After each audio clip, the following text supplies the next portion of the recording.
السلام عليكم ورحمة الله وبركاته. قيام جلوس.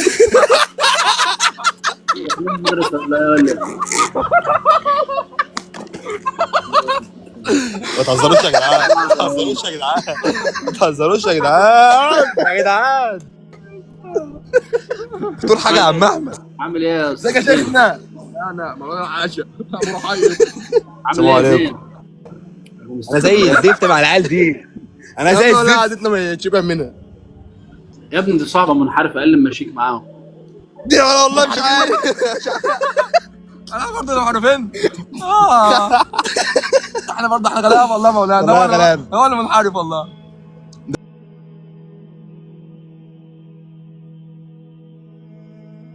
حد يلحقني. مش قادر. طب أنت عندك حل؟ أنت عندك حل ليه مع العيال دي؟ أنا مش عارف أعمل فيهم إيه. أنا سبت البيت بسببهم، سبت حبيبتي بسببهم، سبت كل الناس بسببهم. بنحب عشان بتند عليك أنا حياتي متدمرة بس بحبهم. اصلا بص، انت ياسين، تمام. إيه؟ ركز معايا في الكلمتين اللي انا اقول لك دول. اي حاجه ربنا حرمها انت بتعملها في السوشيال ميديا هتجيلك سيئات جاريه. انت بتضحك وبتهزر والناس بتضحك وبتشوفك، لكن بالعكس انت عمال تاخد سيئات. عندك حق والله، بس احنا بنحاول نقول على قد ممكن اكون انا مثلا وحش بجد، بس انا جوايا حد كويس وده جواه حد كويس. بص هنا اهو مع نفسك يبقى ما تنزلش حاجه. انت جواك حد كويس بتعمل معصيه اعملها مع نفسك، ما توريش الناس المعصيه بتاعتك. صح يا شيخنا، كلام معقول مظبوط. يعني انت دلوقتي بعمل ذنب، بعمل معصيه، ما اوريش بقى للناس. دخل عاد اسمه معاك بتصلوا بقى ولا ما بتصلوش؟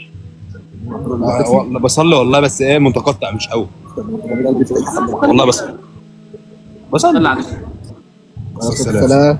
النبي. صليت النهارده كام فرض يا زلمه؟ بصراحه لا. ايش انت بتضحكوا عليا؟ بتضحكوا عليا لما تاخد تساله. قول اساله، اسال احمد، قول له يا احمد صليت كام فرض يا صليت يا احمد؟ احمد النهارده كام فرض يا احمد؟ صلاه الفجر يا حاج. كداب. والله صليت، والله ربنا كداب. صليت. طب واسال ده اهو. كان عندي امتحان والله. طب صليت انت صليت حاجه النهارده؟ كان عندي امتحان. صليت ايه؟ كان عندي امتحان وعندي شغل. ايه عندك شغل ما صليتش الخمس فروض؟ يعني ما صليتش ليه؟ بكرة مش ما عندك. تصليش ليه؟ قال لعنة عليك. محدش صلى فينا والله شيء. ما يا ابني اللي انت ما تعرفش ان ترك الصلاه كبيره من الكبائر. عندك حق والله، بس فين فيديو التاكسي بتاعه؟ يعني كل واحد فينا جواه يعني الانسان عايز ايه؟ ما هو جواه دي ماشي، بس الصلاه دي مهمه قوي. انت استنى يا أبين؟ استنى تك على الصبر يا ماما. اسمعوا كمل يا شيخ. في حديث عن النبي صلى الله عليه وسلم بيقول اول ما يحاسب عليه العبد يوم القيامه الصلاه. ربنا كده يسالكم اول حاجه على الصلاه وانا ما بصليهاش ازاي؟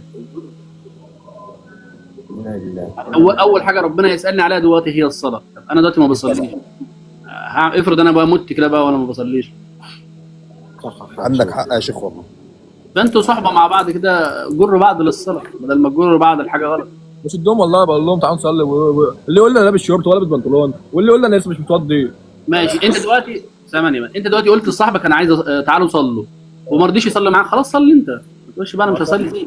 انا بصلي اكيد، يعني لما بقول له هصلي بروح اصلي. انت بتقول لي ده انا صلي، ده انا كان عندي امتحان.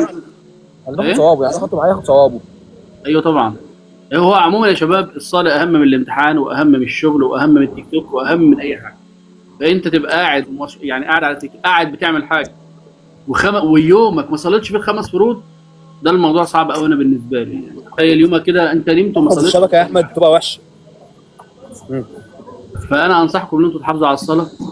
وبعدين ده والله العظيم يا شيخ اقسم بالله ممكن يكون مثلا الانسان يكون وحش، ممكن يكون ما بيصليش، بس في بيبقى من جواه نفسه يتوب، بس اكيد هيجي الوقت اللي الانسان ربنا انت لازم، ما انا هقول لك، انت لازم تاخد الخطوه دي. ليه بقى لازم تاخد الخطوه دي؟